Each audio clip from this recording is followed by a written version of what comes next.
Всем привет, дорогие друзья, с вами Евгений Чайка, и сегодня я сделаю подробный разбор нескольких ключевых раундов от Natus Vincere на АЕМ Катовице. После размена раундами с поляками на трейне, взять 8-й было катастрофически важно, так как проиграв его, команда попадала в экономическую ловушку, и счет в перспективе превратился бы в скверные 8-2. Именно поэтому рожденные побеждать решили не исполнять привычный нам сплит А или врыв на Б с упором на нижний. Они не тянут время, и уже по истечению 30 секунд от начала раунда мы наблюдаем выход на Б с этапом 3 игроков на верхнем парапете и 1 на нижнем. Guardian кладет дым между синим и красным вагоном и становится в позицию против ранней агрессии с верхнего парапета. Далее он дает флэш в плент и под выход на нижний. Проверив дефолтные позиции, он ловит невероятный тайминг и, убрав прицел, получает от игрока за Б4. Эдвард дает моменталку, чтобы Таз не запушил нижний, и, после непродолжительного ожидания готовности Сизда для параллельного фейка А, вырывается на верхний. Спрыгнув на X, он не справляется со стрельбой и в попытке разменять Гардиана мрет от рук Паши. Флейми заходит с Эдвардом и занимается его прикрытием. Он делает опен на игроке за дефолтом и, получив информацию о игроке за Б4, пытается его подловить. Затем он спускается в секрет и отвечает уже за безопасность симпла во время установки бомбы. Отрезав ретейк смоком на X, он обменивается хелспоинтами с Бьяли. Далее он использует все гранаты, понимая, что в этой позиции ему с красными хп осталось жить ровно до первого спрея в дым или же рандомной хае за спину в дефолт. Сист сперва флешкой отгоняет вероятный пуш в зелень. Далее обновляет дым Словака и дает молотов на Таза. В общем, занимается всеми возможными векторами, чтобы озадачить и задержать защиту. После всех этих действий он держит путь на Б, попутно проверяя наличие люркера. Сист поспел именно в тот момент, когда Паша уже наделал грязи и вышел к нему спиной. Simple замыкает выходящих с верхнего, он отрезает подъем и прикрывает заднюю часть плента, пока Эдвард находится вне позиции. 2 фрага от Паши побуждает Симпла не рисковать и ставить на дефолте, после чего он отсиживается в смоках, откидывая флешки, чтобы игроки ретейка не спешили пушить плент. Далее Simple выходит на нижний и по одному разбирается с поляками. Последние раунды первой половины имеют особую значимость, так как они не только определяют команду, которая лучше всего справилась с анализом полученного объема информации за десяток раундов, но и задает стартовую позицию второй половины.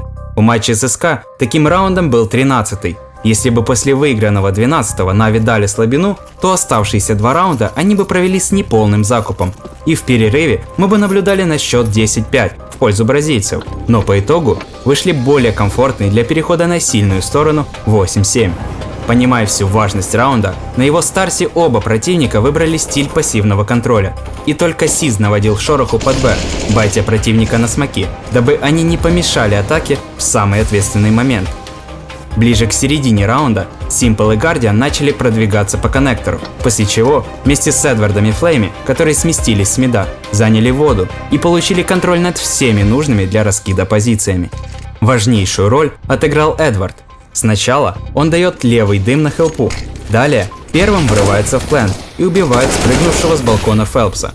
Далее, после полученного хедшота, он уже с красными хп закрывает коннектор и по истечению нужного для стяжки тайминга понимает, что нужно давить спину. По итогу, его длинный путь был вознагражден убийством снайпера в балконе. Сист дает дым на мост и уже вторым фронтом врывается в плент. Сначала проверяет токсик, а потом балкон, после чего и падает. На этот момент Фелпс уже умер от рук Эдварда в яме, и Сист не ожидал второго в той же позиции. Simple сперва дает дым на балкон, флэш под выход Эдварда и гранату в яму. Затем он второй волной входит в точку и разменивает Сизда, ставит плент и контролит хелпу с канала. Guardian дает правый дым на хелпу, последним заходит в плент и контролит яму. После того, как все защитники точки Б пали, он начинает выцеливать противника в хелпе, забывая, что дым на балконе также не бесконечен. Флейми дает дым в точку для безопасной установки плента и молотов на хелпу, чтобы отзонить противника или заставить его выйти в дым. Далее он уходит в грязь, где и заканчивает раунд 2 киллами из-под тишка. Матч против Норс начинался крайне прискорбно для Natus Vincere. Итоговые 11-4 за сильную сторону и проигранная пистолетка навевали мысли о разгромном счете. Но далее рожденные побеждать взяли форс и последующих 2 экономических. Именно 20-й раунд решал, смогут ли Нави укрепить свой камбэк, или же мы увидим плавное окончание игры. Раунд начался со стандартной для выхода на Б формации 4-1, где Guardian делал шум в миде, а 4 игрока сразу направились в музей и создавали платформу для будущего выхода. Эдвард без каких-либо гранат врывается в дроп-зону, и противник к такому повороту был не готов, отвлекшись на длину.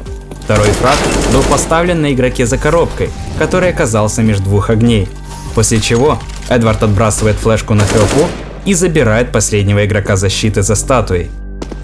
Guardian после показательного разброса мида стремится к тиммейтам.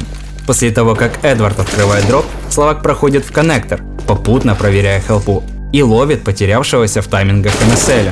Сист после дефолтного смока на старт и гранаты на головы занимает позицию для моменталки в дроп, но, поразмыслив, ретируется, и уже вместе с симплом они начинают спреить одновременно с выходом Эдварда.